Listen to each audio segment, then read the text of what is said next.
Assalamualaikum warahmatullahi wabarakatuh. Sebelumnya perkenalkan kami dari kelompok 1, di mana anggotanya adalah yang pertama 1 Oktapilopa, yang kedua adalah Nuryati, yang ketiga adalah Runi Aditya. Di sini kami akan mempresentasikan materi mengenai pengantar materi topik 1, pengantar manajemen proyek perangkat lunak, di mana dosen pengampunya adalah Bapak Yauma Miftah Puja Nugraha MKom.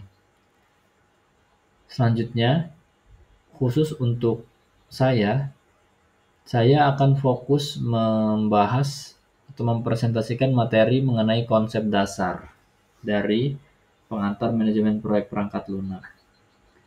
Langsung saja, pengantar manajemen perangkat lunak, manajemen proyek perangkat lunak atau kita sebut MPPL adalah disiplin ilmu krusial dalam pengembangan teknologi modern. Ini berfokus pada penerapan prinsip manajemen untuk memastikan proyek perangkat lunak diselesaikan secara efektif. MPPL melibatkan perencanaan, pengorganisasian, pengarahan, dan pengendalian sumber daya untuk mencapai tujuan proyek dalam batasan waktu, biaya, dan kualitas yang telah ditentukan, seperti ditekankan oleh Pressman and Maxim dan juga oleh Schwalbe tahun 2019. Presentasi ini akan membahas konsep dasar MPPL, tujuannya serta ruang lingkup proyek perangkat lunak. Kami akan menjelajahi berbagai aspek yang menjadikan manajemen proyek perangkat lunak sebagai tantangan yang unik dan esensial dalam industri teknologi. Konsep dasar manajemen proyek perangkat lunak. Memahami MPPL dimulai dengan penguasaan konsep-konsep fundamental. Ini mencakup definisi proyek, manajemen proyek, dan serta karakteristik untuk melekat pada proyek pengembangan perangkat lunak. Definisi proyek adalah usaha sementara untuk menciptakan produk, layanan, atau hasil yang unik. Selanjutnya juga definisi proyek itu merupakan memiliki awal dan akhir yang jelas, tujuan spesifik, anggaran, dan jadwal. Beralih ke definisi manajemen proyek, merupakan aplikasi pengetahuan, keterampilan, alat, dan teknik untuk memenuhi persyaratan proyek. Yang kedua melibatkan inisiasi, perencanaan, pelaksanaan, pemantauan, dan pengendalian, dan penutupan. Kedua definisi ini membentuk fondasi penting untuk mengelola setiap usaha, terutama dalam lingkup pengembangan perangkat lunak yang dinamis dan kompleks. Karakteristik unik proyek perangkat lunak. Proyek perangkat lunak memiliki sifat-sifat khusus yang membedakannya dari proyek lainnya. Pemahaman karakteristik ini sangat penting untuk pengelolaan yang efektif karena memerlukan kedekatan dan strategi manajemen yang disesuaikan. Yang pertama adalah tidak berwujud, invisibility.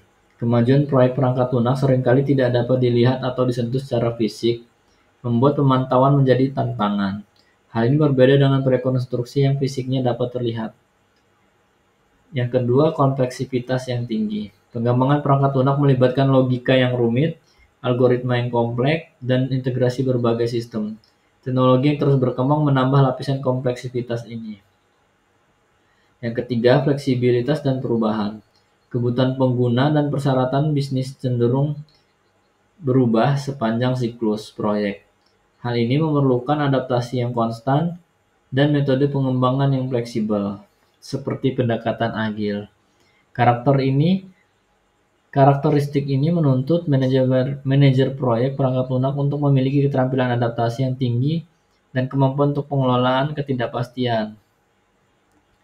Tujuan utama manajemen proyek perangkat lunak adalah memastikan proyek perangkat lunak diselesaikan sesuai dengan harapan dan batasan yang telah ditetapkan.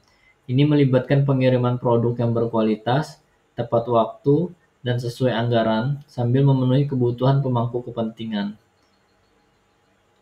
Yang pertama adalah mencapai sasaran proyek. Menyelesaikan proyek sesuai dengan tujuan awal yang telah ditetapkan, termasuk fungsionalitas dan kinerja yang diharapkan dari proyek perangkat lunak. Memuaskan pemangku kepentingan. Memastikan produk akhir memenuhi atau melampaui harapan pengguna dan pemangku kepentingan lainnya. Yang ketiga adalah mengelola batasan. Memastikan proyek tetap berada dalam batasan yang ditentukan, yaitu ruang lingkup, waktu, dan biaya tanpa mengorbankan kualitas. Dengan memenuhi tujuan-tujuan ini, MPPL berkontribusi pada keberhasilan bisnis dan reputasi organisasi. Berikutnya adalah segitiga manajemen proyek atau biasa disebut triple constraint. Segitiga manajemen proyek atau triple constraint adalah model fundamental yang menggambarkan batasan utama dalam setiap proyek. Ketiga batasan ini yaitu adalah ruang lingkup, waktu, dan biaya, di mana yang saling terkait dan mempengaruhi satu sama lain. Setiap perubahan pada satu sisi akan berdampak pada dua sisi lainnya, serta kualitas proyek secara keseluruhan. Ruang lingkup mendefinisikan semua pekerjaan yang diperlukan untuk menghasilkan produk, layanan, atau hasil proyek yang unik. Ini mencakup fitur, fungsi, spesifikasi yang harus dipenuhi. Kualitas sering dianggap sebagai dimensi keempat. Kualitas adalah hasil dari keseimbangan ketiga batas lainnya. Adalah sejauh mana produk atau layanan memenuhi persyaratan yang ditetapkan. Waktu. Durasi yang diperlukan untuk menyelesaikan proyek ini mencakup perencanaan, penetapan, tenggat waktu, dan pemantauan kemajuan proyek terhadap jadwal yang telah ditentukan. Biaya. Jumlah sumber daya finansial yang dialokasikan untuk proyek ini meliputi semua pengeluaran, mulai dari gaji tim, perangkat lunak, hingga infrastruktur. Manajemen proyek harus secara cermat menyeimbangkan ketiga batasan ini untuk mencapai hasil proyek yang optimal dan berkualitas tinggi. Siklus hidup proyek perangkat lunak merujuk pada serangkaian tahapan yang dilalui proyek dari inisiasi hingga penutupan. Memahami setiap tahapan ini memungkinkan manajemen proyek untuk mengidentifikasi dan mengelola risiko, mengalokasikan sumber daya secara efisien, dan memastikan tujuan proyek tercapai. Inisiasi merupakan fase awal di mana ide proyek diformulasikan, tujuan ditetapkan, dan studi kelayakan dilakukan. Peran utama, risiko awal, dan pemangku kepentingan diidentifikasi. Tahap kedua adalah perencanaan, pengembangan rencana proyek yang komprehensif, termasuk ruang lingkup, jadwal, anggaran, sumber daya, dan strategi manajemen risiko. Ini adalah peta jalan proyek. Tahapan ketiga adalah pelaksanaan, melakukan pekerjaan yang didefinisikan dalam perencana proyek. Tim mengerjakan tugas-tugas dan sumber daya digunakan untuk menghasilkan produk atau layanan. Yang ketiga, pemantauan dan pengendalian. Memantau kemajuan proyek, mengidentifikasi penyimpangan dari rencana, dan mengambil tindakan korektif. Ini memastikan proyek tetap di jalur dan sesuai batasan. Penutupan, fase akhir di mana proyek secara resmi diselesaikan. Ini termasuk penyerahan produk, penutupan kontrak, pelepasan tim, dan evaluasi pasca proyek untuk pelajaran yang dipetik. Siklus ini dalam konteks perangkat lunak sering dikaitkan erat dengan model siklus hidup pengembangan perangkat lunak SDLC seperti waterfall, agile, atau spiral. Ruang lingkup proyek perangkat lunak. Ruang lingkup proyek perangkat lunak adalah fondasi yang didefinisikan apa yang akan dan tidak akan dilakukan dalam proyek. Penetapan ruang lingkup yang jelas dan terdefinisi dengan baik sangat krusial untuk keberhasilan proyek, karena membantu menghindari scope creep dan memastikan semua pihak memiliki pemahaman yang sama tentang hasil yang diharapkan. Identifikasi persyaratan mengumpulkan dari mendokumentasikan semua kebutuhan fungsional dan non-fungsional dari pemangku kepentingan. Definisi batasan menetapkan dengan jelas apa yang termasuk dalam proyek dan apa yang tidak. Ini mencakup fitur, batasan sistem, dan integrasi. Penyusunan pernyataan ruang lingkup membuat dokumen formal yang merinci tujuan proyek, hasil utama, deliverables, dan kriteria keberhasilan. Verifikasi ruang lingkup memastikan bahwa pemangku kepentingan utama menyetujui ruang lingkup yang diusulkan dan memvalidasi keakuratannya. Manajemen ruang lingkup yang efektif adalah kunci untuk menjaga proyek tetap fokus dan mencegah penambahan fitur yang tidak direncanakan, yang dapat menyebabkan keterlambatan dan pembengkakan biaya. Tantangan dan kesimpulan, manajemen proyek perangkat lunak adalah disiplin yang kompleks dan dinamis, penuh dengan tantangan unik yang memerlukan keahlian khusus. Namun dengan pemahaman yang mendalam tentang konsep dasar, tujuan, dan ruang lingkup, serta penerapan praktik terbaik, keberhasilan proyek perangkat lunak dapat dicapai. Tantangan ini seringkali muncul dari sifat perangkat lunak yang tidak berwujud, kompleksitas tinggi, dan perubahan kebutuhan yang konstan. Mengatasi ini memerlukan kombinasi metodologi yang adaptif, komunikatif yang transparan, dan pengelolaan risiko yang proaktif. Pemahaman konsep dasar merupakan fondasi yang kuat dalam definisi proyek, manajemen proyek, dan karakteristik perangkat lunak. Manajemen segitiga proyek keseimbangan optimal antara ruang lingkup, waktu, dan biaya untuk mencapai siklus kualitas. Penerapan siklus hidup proyek mengikuti tahapan proyek dari inisiasi hingga penutupan dan pengiriman yang terstruktur. Penetapan ruang lingkup jelas, mendefinisikan dan mengelola batasan proyek untuk menghindari masalah di kemudian hari. Kesuksesan dalam MPPL bukan hanya tentang menyelesaikan proyek, tapi juga tentang menciptakan nilai dan memenuhi kebutuhan pemangku kepentingan secara berkelanjutan. Dengan terus belajar dan beradaptasi, para manajer proyek dapat membantu tim mereka menuju inovasi dan keunggulan dalam pengembangan perangkat lunak. Sekian presentasi dari saya tentang manajemen proyek perangkat lunak. Untuk materi selanjutnya akan dijelaskan oleh rekan saya dalam kelompok 1. Terima kasih. Lebih dan kurangnya saya mohon maaf. Pada Allah saya mohon ampun. Assalamualaikum warahmatullahi wabarakatuh. Perkenalkan, nama saya Noriati, NPM 23100100536. Saya dari kelompok 1 dengan pembahasan materi tentang pengantar manajemen proyek perangkat lunak meliputi konsep dasar, tujuan dan ruang lingkup proyek. Kedua adalah materi mengenai manajemen ruang lingkup proyek yang meliputi identifikasi kebutuhan proyek dan perencanaan ruang lingkup. Melanjutkan presentasi dari teman saya sebelumnya terkait dengan konsep dasar manajemen proyek perangkat lunak, sebagaimana telah dijelaskan bahwa manajemen proyek perangkat lunak tidak hanya berbicara tentang penyelesaian proyek secara teknis, namun juga bagaimana kita merencanakan, mengorganisasi, dan mengendalikan sumber daya agar proyek dapat selesai tepat waktu, sesuai anggaran, dan sesuai kualitas yang diharapkan. Kemudian definisi mengenai proyek perangkat lunak itu sendiri adalah disiplin ilmu yang menerapkan prinsip-prinsip manajemen pada proyek pengembangan perangkat lunak. Ini melibatkan perencanaan, pengorganisasian, pengarahan, dan pengendalian sumber daya untuk mencapai tujuan proyek dalam batasan waktu, biaya, dan kualitas yang telah ditentukan. Tujuan manajemen proyek perangkat lunak yaitu menyelesaikan proyek tepat waktu, sesuai anggaran dan berkualitas tinggi, kemudian memenuhi kebutuhan dan kepuasan pemangku kepentingan atau stakeholder, kemudian mengelola sumber daya secara efektif, mengelola risiko proyek, memfasilitasi komunikasi yang efektif, dan mengelola perubahan secara terkendali.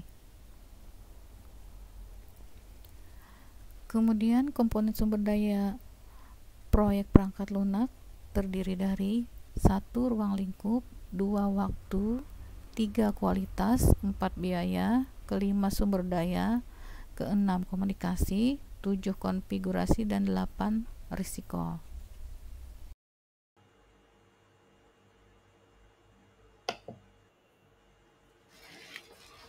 Assalamualaikum warahmatullahi wabarakatuh. Sebelumnya perkenalkan, kami dari kelompok 1, di mana anggotanya adalah yang pertama saya sendiri Oktapilopa, yang kedua Noriati, yang ketiga adalah Runi Aditya. Di sini kami akan mempresentasikan topik 2, manajemen ruang lingkup proyek, di mana materinya adalah tentang identifikasi kebutuhan proyek dan perencanaan ruang lingkup. Dosen pengampu dari mata kuliah ini adalah Bapak Yauma Miftah Puja Nugraha MKom. Langsung saja, identifikasi kebutuhan proyek perangkat lunak. Presentasi ini akan membahas konsep dasar, pentingnya, dan jenis-jenis kebutuhan dalam proyek perangkat lunak. Kita akan mempelajari bagaimana mengidentifikasi kebutuhan secara tepat dan komprehensif yang merupakan fondasi kesuksesan proyek. Memahami kebutuhan adalah kunci untuk mengembangkan solusi yang relevan dan efektif, menghindari pemborosan sumber daya, dan memastikan kepuasan semua pemangku kepentingan. Definisi dan konsep dasar kebutuhan. Kebutuhan merupakan kondisi atau kapabilitas yang harus dipenuhi oleh sistem, produk, atau layanan untuk memenuhi kontrak atau standar formal. Ini adalah fondasi dari setiap proyek perangkat lunak yang sukses. Yang kedua, karakteristik kebutuhan yang baik. Kebutuhan yang berkualitas harus jelas, dapat diverifikasi, dapat dilacak, konsisten, dan lengkap. Karakteristik ini memastikan bahwa kebutuhan dapat dipahami dan diimplementasikan dengan benar. Pentingnya identifikasi kebutuhan. Identifikasi kebutuhan yang tepat adalah fondasi kesuksesan proyek. Kegagalan dalam hal ini dapat menyebabkan pemborosan sumber daya, keterlambatan, dan ketidakpuasan.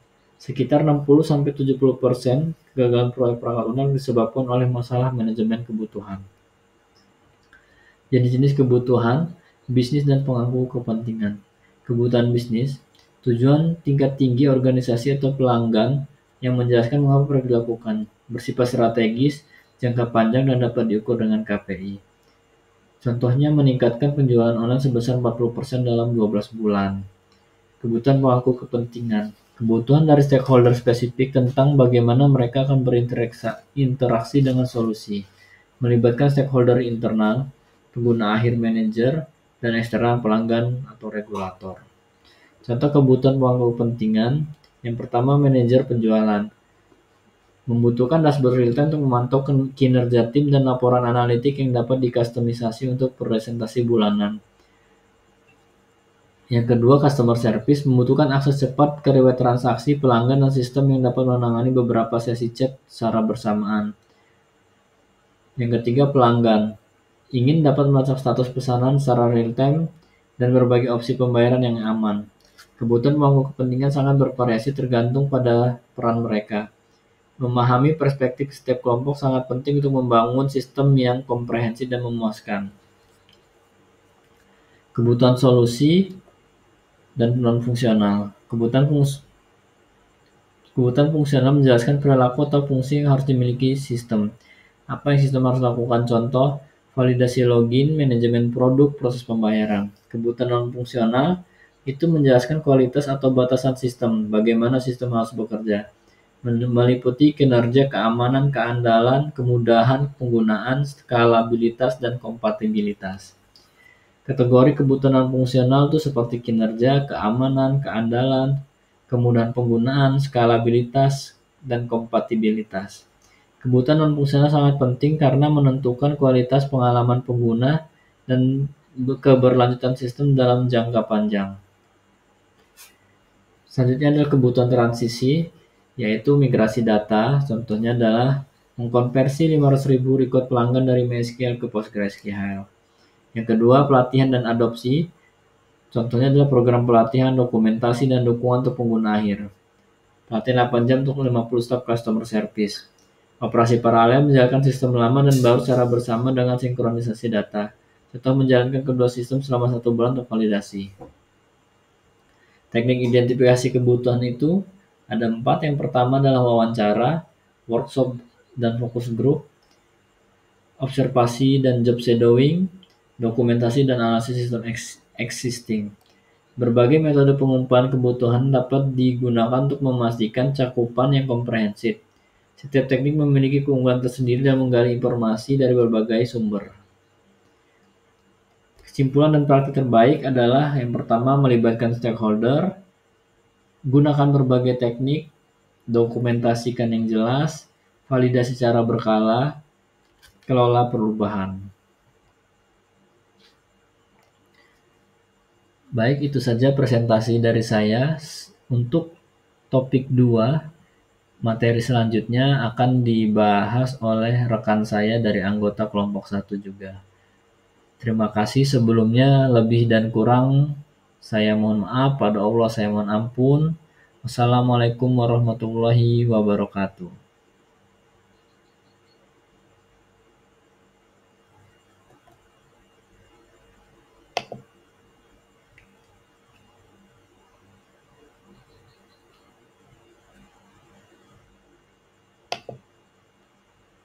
Mana sih?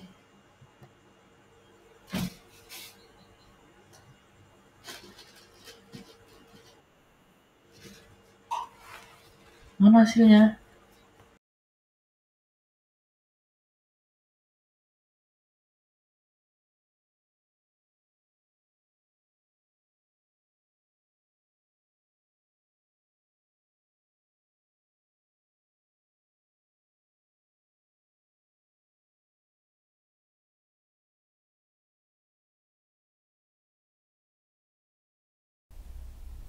Kemudian apa itu identifikasi kebutuhan proyek? Identifikasi kebutuhan proyek adalah meliputi 3 hal utama. 1. Proses awal dalam ruang lingkup proyek untuk mengumpulkan dan menganalisis kebutuhan stakeholder. 2. Menentukan fungsi utama sistem yang dibutuhkan pengguna akhir. Yang ketiga, menjadi dasar dalam perumusan spesifikasi perangkat lunak. Kemudian peran identifikasi kebutuhan dalam kesuksesan proyek, yaitu menghindari fitur yang tidak dibutuhkan, mengurangi revisi dan biaya tambahan, mempercepat proses pengembangan, dan meningkatkan kepuasan pengguna akhir.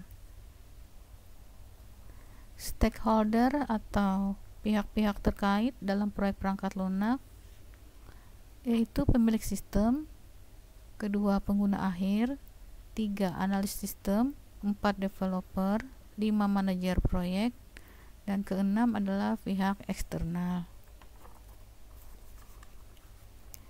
Teknik identifikasi kebutuhan melalui pertama adalah melakukan wawancara, yaitu langsung dengan stakeholder untuk eksplorasi kebutuhan.